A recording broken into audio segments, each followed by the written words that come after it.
ছাত্র দলের কেন্দ্রীয় যে পেজ রয়েছে, অফিসিয়াল পেজ, এটি গুজব তৈরি ইন্ডাস্ট্রিতে পরিণত হয়েছে।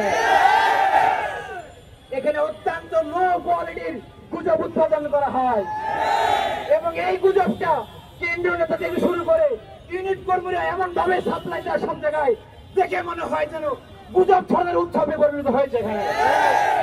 সংগ্রামী উপস্থিতি, আমরা বলতে চাই ছাত্র দলকে গঠনমূলক এবং শিক্ষা বান্ধব ছাত্র রাজনীতি থেকে বের হয়ে এসে আপনারা যে দুর্নীতির ভিত্তি শুরু করেছেন, এর মাধ্যমে আপনাদের রাজনীতির কবর আপনারা নিজেরাই রচনা করেছেন।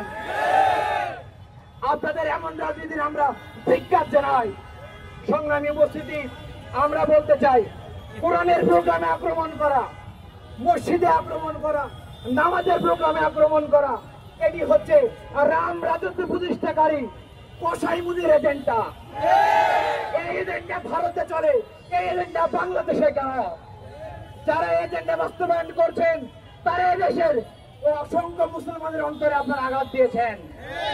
আগামী দিনে যদি আপনারা অবস্থান পরিবর্তন না করেন, মনে রাখবেন ফেরাউন টিকতে পারে নাই, নমরুদ টিকতে পারে নাই, হামান টিকতে পারে নাই, হাসিনা টিকতে পারে নাই, আপনারা এক মুহূর্তে টিকতে পারবেন না বাংলাদেশে। সংগ্রামী উপস্থিতি, সর্বশেষ বলতে চাই, গতকালের ঘটনায় আমরা আলটিমেটাম দিয়েছি 24 ঘন্টার মধ্যে যদি এ সমস্ত গুন্ডাদেরকে, মাস্তানদেরকে, সন্ত্রাসদের গ্রেপ্তার করানো হয়, তাহলে নয়া কর্মসূচি কিন্তু আসতেছে। যদি কোনো বিশৃঙ্খলা হয়, যদি কোনো সংকট তৈরি হয়, এটাই বিএনপি সংগঠন এবং স্থানীয় প্রশাসনকে নিতে হবে। আমরা আবার বলছি, সময় কিন্তু 24 ঘন্টা, আর মাত্র কয়েক ঘন্টার সময় আছে।